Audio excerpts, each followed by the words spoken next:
Bonjour à tous, le 13h sur Canal 3 Bénin, dans les titres ce mercredi, le Bénin et la Chine dans une parfaite coopération entre États et collectivités locales. L'ambassadeur de la République populaire de Chine était en audience au cabinet du maire de Cotonou. Les échanges ont abouti à la signature d'une convention liée au réaménagement de l'aire de jeu de Soweto dans le 4e arrondissement. Le Bénin est passé à la phase 2 dans l'administration du vaccin anti-Covid. Le ministre de la Santé est allé hier mardi prendre sa deuxième dose pour rester dans les délais.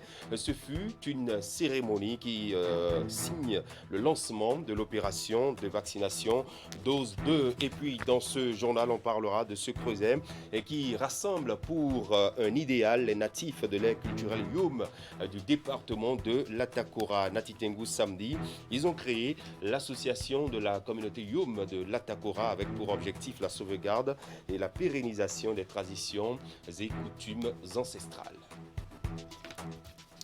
Bienvenue dans ce 13h, merci de vous installer. Bientôt, l'aire de jeu de Soweto dans le 4e arrondissement de Cotonou présentera un visage plutôt attrayant, référence faite à cette convention qui lie la municipalité de Cotonou à la République populaire de Chine au Bénin pour sa rénovation. Hier mardi, le maire de la ville, Luc Atropo, a reçu en audience l'ambassadeur de Chine. Les échanges qui ont conduit à la signature de la convention ont porté sur l'exécution de la seconde phase des travaux de réaménagement. Suivons ici les explications des deux personnalités.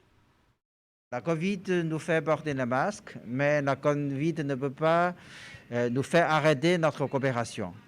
Alors, tout à l'heure, on a signé un accord sur de réaménagement du zone d'air sportive de Soweto. On appelle une zone d'air d'amitié sino-béninoise.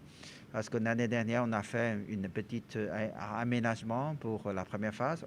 Maintenant, ce qu'on prépare pour la deuxième phase. L'ambassadeur l'a dit tout à l'heure, nous avons d'excellentes relations, aussi bien sur le plan personnel que sur le plan administratif. Nous avons parlé de quelle pourrait être la partition de cette ville en ce qui concerne la coopération. Les lendemains sont prometteurs. L'année passée, il y avait le complexe sportif de locaux dans le 4e arrondissement qui avait été réaménagé. C'était la première phase. Nous venons de discuter de la seconde phase. Et plus précisément, nous sommes passés à la signature de la convention pour que les travaux puissent très vite démarrer. Donc, je voudrais remercier son Excellence l'ambassadeur pour cette promptitude. J'espère que les travaux vont aller très vite et que nous puissions évoluer vers d'autres projets.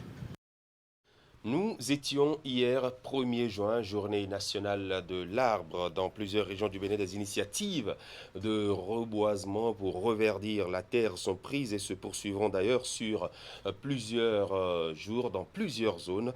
À Semenpodji, le conseil communal a mis en terre 200 plants. On retrouve Herma Kholon. Si on met le sachet comme ça au bout du piquet, ça vous rassure que les sachets ne sont pas enterrés avec les plants. Lorsque vous allez arriver dans le champ. C'est l'école primaire publique de Konsémé que les autorités de la commune de Semenpodji ont choisi pour commémorer cette édition de la Journée nationale de l'arbre. Enseignants, chefs des services déconcentrés, agents des eaux et forêts, élus locaux étaient aux côtés du premier adjoint au maire pour faire le geste utile au profit de l'environnement. Et aujourd'hui, nous avons mis en terre 200 plants. Et ces 200 plants sont composés de 90 plants de Eucalyptus camadunensis, de 100 plants de Philao, de 10 plants de Caicedra et de Fraquet. Donc aujourd'hui, le thème associé à cette journée est arbres et restauration des forêts pour le bien-être. Une fois les plants mis en terre, il faut pouvoir les protéger. Et à ce propos, le premier adjoint au maire de Semenpodji, Timothée Gbediga, responsabilise écoliers et enseignants. Nous avons donné des consignes fermes aux enseignants de veiller à la surveillance et l'arrosage de ces plants.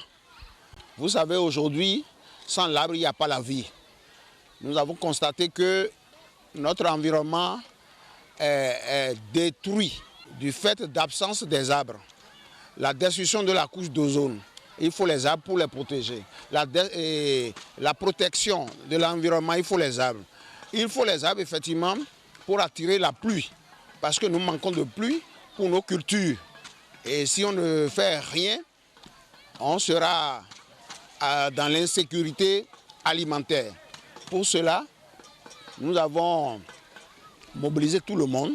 La protection de l'environnement, c'est l'affaire de tous, dira par ailleurs Timothée Gbeliga, qui invite les populations de Semekpodji à mettre en terre autant que possible des plants tout au long de ce mois de juin.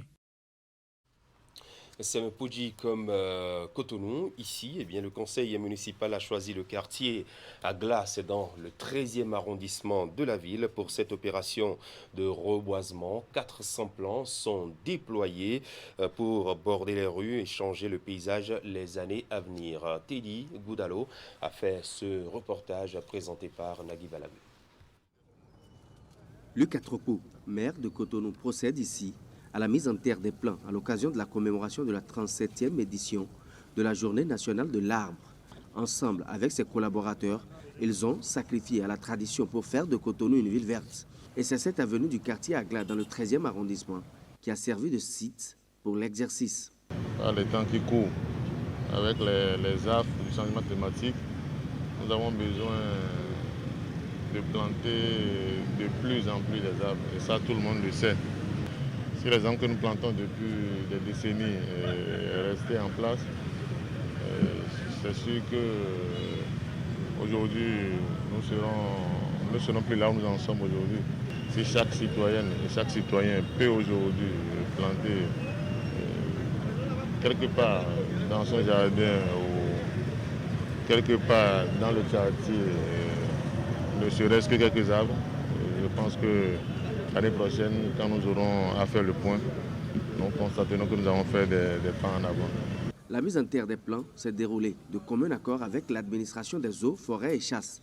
Au total, 400 plants de diverses espèces sont prévus par la municipalité pour reboiser les points stratégiques de Cotonou. Les chefs des 13 arrondissements que compte la capitale économique du Bénin seront mis à contribution pour que cela soit une réalité. Le maire vient de faire un grand pas. Nous devons quand même l'accompagner tout en suivant les prescriptions requises. Nous prenons l'engagement, nous tous d'ailleurs, pour pouvoir veiller à ces plans qui sont mis sous terre aujourd'hui, journée de l'arbre. Et on a choisi les superbas ici parce que c'est une espèce dont les racines ne sont pas trop agressives pour les ouvrages et qui donne assez d'ombre. Le prestataire qui a pris le contrat est tenu à l'entretien de ces arbres-là pendant au moins 1 an. L'entretien de ces plants relève également du devoir des riverains. Et en présence du maire, ils s'engagent à jouer leur partition. C'est le moment pour l'autorité d'exhorter ses concitoyens à une veille rigoureuse face aux personnes mal intentionnées. Et voilà, et pour cette 37e journée nationale de l'arbre, c'est Abomey Calavi qui a accueilli les manifestations officielles de cette journée. 2 ministres du gouvernement, entourés du maire de la commune et de nombreux invités, ont mis en terre des plans sur cet espace identifié dans l'arrondissement de Manrou. Narcisse Alossé, Rachidi Soubé. Geste symbolique du ministre José Didier Tonato du cadre de vie du développement durable et son collègue en charge de l'agriculture, de l'élevage et de la pêche, Gaston Doussoui, qui mettent en terre ici des plans. Le top est ainsi donné pour la célébration de la Journée nationale de l'arbre dans son édition 2021. Mais avant, les statistiques de l'édition 2020 ont été révélées à l'assistance. Au titre de la Journée nationale de l'arbre, 121 536 plants, toutes essences confondues, ont été mis en terre sur 74,34 hectares avec plus de 36 000 mètres linéaires de plantation d'aliments. Pour le compte de la campagne nationale de reboisement, 5 508 hectares ont été reboisés avec plus de 320 000 mètres linéaires de reboisement d'aliments. Parole a été ensuite donnée au maire d'Abomey Calavi, dont le territoire de compétence abrite cette année les manifestations officielles de la Journée nationale de l'arbre. Et dans son intervention, l'autorité communale a beaucoup plus insisté sur les causes de la déforestation au Bénin. En effet, les anciennes méthodes d'agriculture, les feux incontrôlés de végétation, le surpâturage sont autant de causes de la destruction de nos forêts à une allure qui de nos jours inquiète. L'action anthropique est donc à l'origine de la destruction du couvert végétal, malgré l'éveil sonné par les pouvoirs publics depuis 37 ans avec l'institution de cette journée nationale de l'arbre. Et pour cette 37e édition, le thème retenu est « Arbre, restauration des forêts pour le bien-être ». Ce thème tire son origine de la décennie 2021-2030, donc nous sommes au début, décrété par les Nations Unies pour la restauration des écosystèmes. Ce thème nous rappelle le lien étroit qui existe entre les arbres et le maintien d'un cadre de vie sain pour le bien-être non seulement des populations, mais de tous les êtres vivants de cette terre. Il est important de constater que si nous ne faisons rien aujourd'hui, nos enfants ne pourront plus construire leurs bâtiments avec du bois. Le bois d'œuvre de demain doit être planté aujourd'hui. C'est pourquoi, dans une synergie d'action, le ministère du cadre de vie et le département dont j'ai la charge, depuis la côte jusqu'à la vallée du Niger, nous avons un programme pour reverdir le Bénin. Un programme que semblent soutenir ceux qui exercent dans le bois. Nous sommes très heureux de le faire et comme le ministre de l'Agriculture et le ministre des cadres de vie l'ont dit, il faudrait qu'après ce geste, il faudrait qu'on accompagne. Parce que la désertification, ce n'est pas l'avancée du désert, hein. C'est du fait des actions anthropiques. Et pour inverser la tendance, compte tenu des besoins en bois, ce n'est pas la surexploitation, hein, c'est la montée de la démographie qui nous conduit à des besoins accrus de bois et on exploite. Et pour pallier à ça, la meilleure réponse, c'est le reboisement. Et pour l'occasion, ils ont participé à l'exercice de reboisement initié ici par l'État.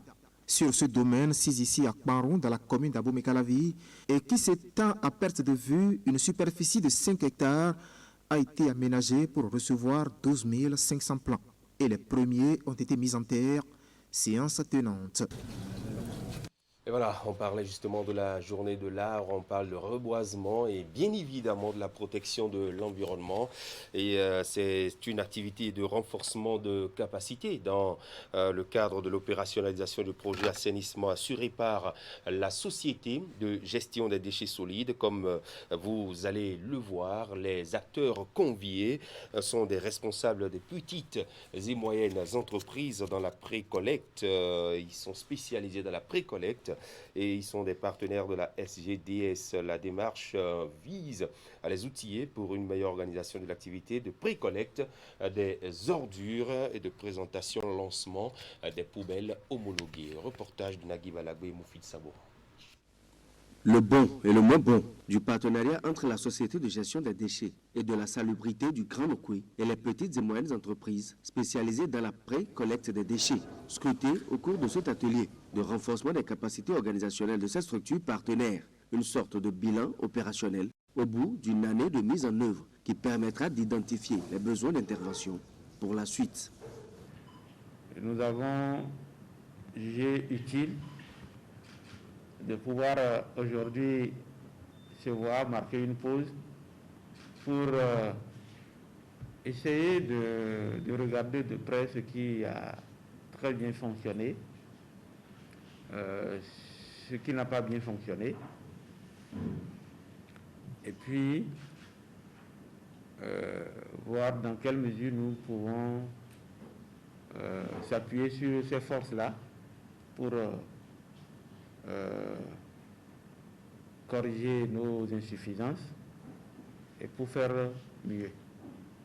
Cette plateforme servira en même temps de rampe symbolique de lancement des poubelles homologuées, une nouveauté prévue elle aussi pour révolutionner le domaine et pour le déploiement de laquelle est attendue l'implication très active des PME en tant qu'interface entre la SGDS et les ménages utilisateurs. Nous avons prévu promouvoir des poubelles homologuées, des poubelles qui respectent les normes. Et nous avons essayé de voir dans quelle mesure les PME doivent nous appuyer.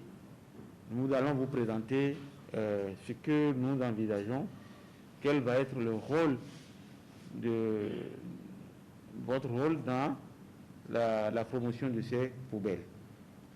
Cet atelier bilan s'inscrit par ailleurs en prélude à la mise en place d'un nouvel outil, à savoir le zonage, laquelle mise en œuvre requiert une appréciation globale et partagée de la situation et des performances réelles des PME partenaires.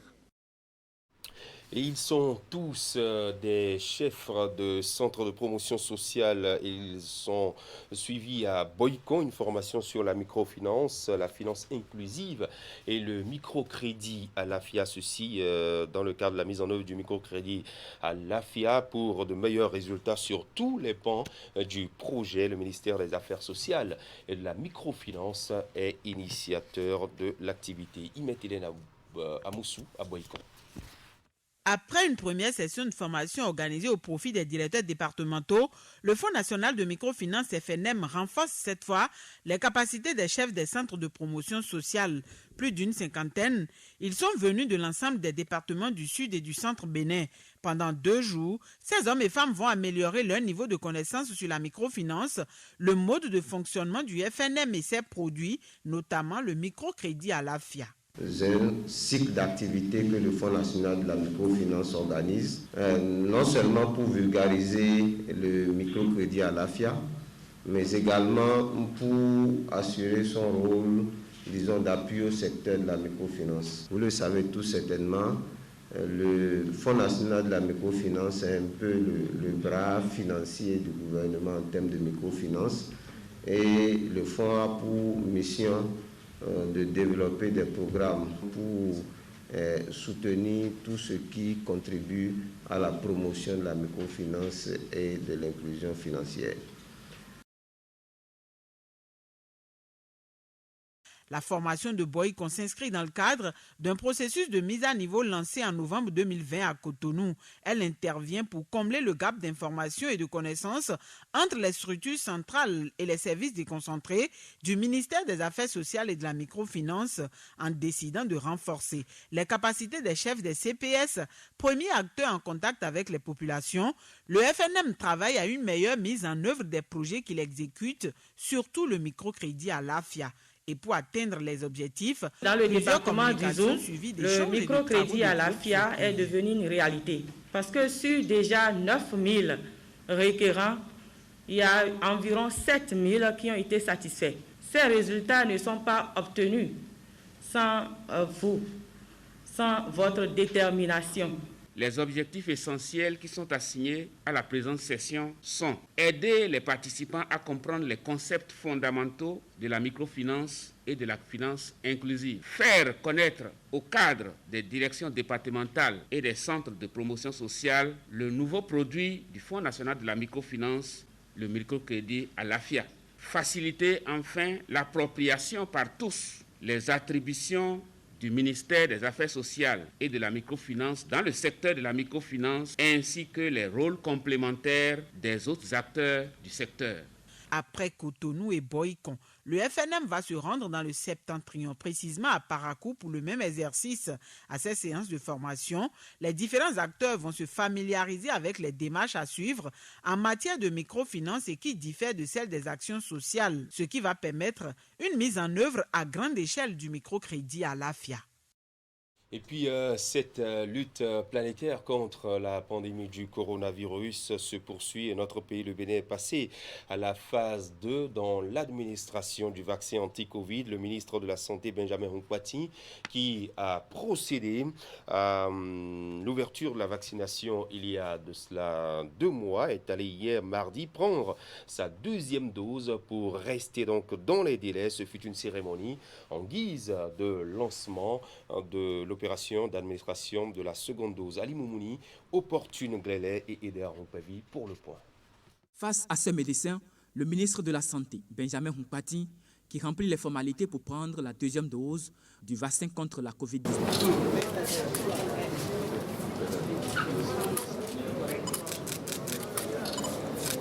Après lui, les représentants résidents de l'OMS et de l'UNICEF se font aussi vacciner. Les trois autorités qui ont donné le top de la campagne il y a environ 2 mois sont aujourd'hui au rendez-vous pour compléter la dose prescrite. Je suis heureuse aujourd'hui de présenter mon carnet de vaccination avec la deuxième dose que je viens de recevoir contre la Covid-19. Et je pense que c'est un événement à célébrer parce que comme il a été dit, le vaccin il est efficace. Nous sommes en forme. Exactement 8 semaines que nous avons reçu la première dose de vaccin contre la Covid au Bénin, ici même au Palais des Congrès. Aujourd'hui, nous sommes là pour faire la deuxième dose. Et comme vous le savez, nous sommes tous bien portants, aucun effet secondaire. Le geste est un exemple pour montrer à la population la nécessité de se faire vacciner. Et comme vous pouvez le constater, nous sommes encore tous bien vivants, bien debout, bien portants. Et c'est pour dire à la population, encore une fois, que l'effectivité de la présence des vaccins au Bénin est réelle. Nous avons les vaccins au Bénin. Et il est question aujourd'hui que nous puissions sortir massivement pour nous faire vacciner. Restreint au départ aux populations les plus vulnérables, dont les médecins et les personnes âgées, le vaccin contre la Covid-19 est depuis quelque temps accessible à toute personne âgée de 18 ans au moins. Les vaccins que nous utilisons au Bénin et d'ailleurs partout ailleurs dans le monde sont des vaccins qui sont sûrs, sécurisants et qui sont donnés gratuitement. Les effets secondaires qui sont attendus et qui sont pour la plupart du temps des effets secondaires mineurs ne sont rien à côté du bénéfice qui est attendu de cette vaccination. Il faut souligner que toute personne vaccinée contre la Covid-19 est protégée contre la forme grave de la maladie. Toutefois, elle peut être atteinte de la forme symptomatique à quelques pourcentages près, a précisé le ministre de la Santé. Il invite toute la population à sortir pour se faire vacciner contre cette pandémie qui ne cesse de faire de ravages. Dans les minutes à venir, nous allons parler culture avec la connaissance et puis un lexique de plus de 3000 mots édités en lokpa, un dialecte du nord-ouest du Bénin, écriture, signification. Ce recueil de mots est un travail de recherche de Madougou Ouourou. L'œuvre a été officiellement présentée à la communauté. C'était samedi dernier. Abdou Sabi Richou. Après plus de 2 ans d'exercice à la Commission nationale de la langue lokpa, les membres du bureau de cette commission passent en revue les actions menées dans le cadre de la promotion et de la consolidation des valeurs culturelles et cultuelles lokpa. Un exercice de reddition de comptes à mi-parcours, couplé avec la publication du mini-dictionnaire de la langue lokpa, rédigé sous la supervision de Madougou Ouourou, pasteur à la retraite. Quand on regarde, tous les jeunes ne sont pas allés à l'école. Donc il y a parmi eux beaucoup de gens qui se disent civilisés, mais ils ne savent pas lire et écrire. Pour moi, ils sont comme des aveugles. Voilà pourquoi j'ai voulu écrire ça et leur montrer que on ne peut pas finir d'apprendre. Dès ce samedi 29 mai 2021, la Commission nationale de la langue lokpa peut se targuer d'avoir réalisé des avancées remarquables dans la promotion de sa langue. Elle a compris l'importance indéniable de mettre un lexique de 3211 mots afin de faciliter la pratique langagière en milieu lokpa. Avec ce dictionnaire, aujourd'hui, le lokpa est compté parmi les langues nationales du Bénin.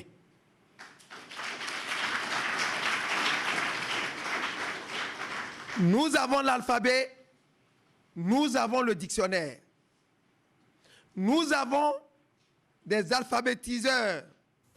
Dans la perspective de valorisation de la culture lokpa, un pas géant vient ainsi d'être franchi. Il n'est plus un secret pour nous de savoir que notre langue est ce que nous avons de plus cher et ce que nous avons de commun. La politique peut nous diviser. Les religions peuvent nous diviser, mais la langue nous mettra ensemble. C'est pourquoi je salue tous les efforts qui se font pour que le Lokpa et toutes les langues assimilées au Lokpa se mettent ensemble. Depuis hier, j'ai vu la mobilisation de nos cadres et de nos frères de la diaspora. Je voudrais sincèrement dire merci. Avec ténacité et détermination, l'auteur de ces dictionnaires en langue locale Lokpa a gagné le pari et pour saluer son engagement à perpétuer la culture de ses ancêtres, un hommage mérité lui est rendu à travers ce portrait.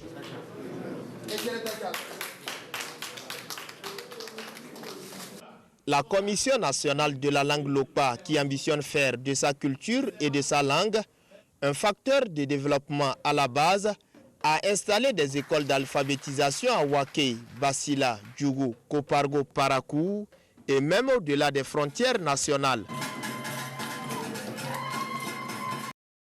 Et puis, l'héritage doit aller de génération en génération et se creuser pour tenir le pari. Tous résidents dans le département de la Takora, les natifs de l'ère culturelle Yom ont créé l'association de la communauté Yora de la Takora. Elle a pour mission de sauvegarder et ainsi pérenniser les traditions et coutumes ancestrales. Les maires de Djougou et de Kopargo ont parrainé l'événement. Alassane Arouna. Tous de l'ère culturelle Yom résidant dans le département de la Takora, ces Yowa se sont donné rendez-vous sur cette légendaire place de l'ex-CPR de Natitengu pour prouver à la face du monde que malgré leur éloignement de leurs terres ancestrales, ils restent tout de même attachés à leurs valeurs culturelles et identitaires.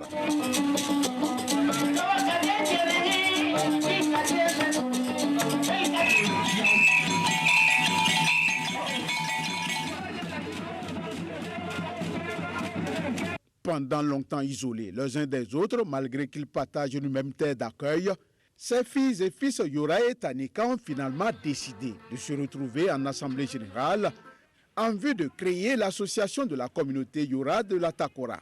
Je me permets la liberté de nous demander de rester mobilisés derrière ce dernier pour l'atteinte des objectifs que nous nous sommes fixés qui se résument comme suit. Le renforcement de la solidarité entre les différents membres de l'association, la sauvegarde de notre identité et la valorisation de notre patrimoine culturel, la lutte contre la déperdition sur toutes ses formes et j'en passe. Outre ces différents objectifs qui participent au développement à la base, cette association en gestation viendra renforcer la solidarité entre les différents membres de cette communauté dans la Takora. Les présentes assises, co-parrainées par les maires de Djougou et de Kopargo, ont pour président d'honneur le premier citoyen de la cité de Nanto. Être en communauté, se retrouver, réfléchir à comment se développer, à comment s'unir, à comment s'entendre. Je crois que si toute la communauté le faisait, notre pays allait avancer. C'est la raison pour laquelle je vous encourage. Je voudrais, où que vous soyez, vous priez, chers frères Yora, sur le territoire de la Takora, faire montre, disons, de ce qui nous a caractérisés. Après les discours protocolaires, place à l'étude, amendement et l'adoption des textes devant régir cette association qui se veut apolitique. Un bureau de 11 membres, présidé par Zafla Azad, a été désigné pour conduire les destinées de ce creuset. À peine installé que le président dévoile déjà ses priorités. Et je remercie sincèrement mes collègues qui m'ont fait confiance. Et notre priorité sera en plusieurs points. Premièrement, je vais œuvrer pour qu'il y ait une solidarité entre le peuple Yora qui réside dans la Takora. Et deuxièmement, pour la préservation de notre identité et la valorisation de notre patrimoine culturel. Donc ce sont ces axes qui sont notre priorité au cours de notre mandat. Je compte sur la collaboration de mes collègues, notre mandat de 3 ans qui a débuté à partir d'aujourd'hui. Désormais plus unis et donc plus forts, les Yora et Tanika de la Takora entendent toujours préserver leurs valeurs culturelles et endogènes pour rester en communion avec les us et coutumes ancestrales. Et voilà, c'était le 13h sur Canal 3 Bénin. Merci de nous avoir suivis. Très bonne suite de journée. Au revoir.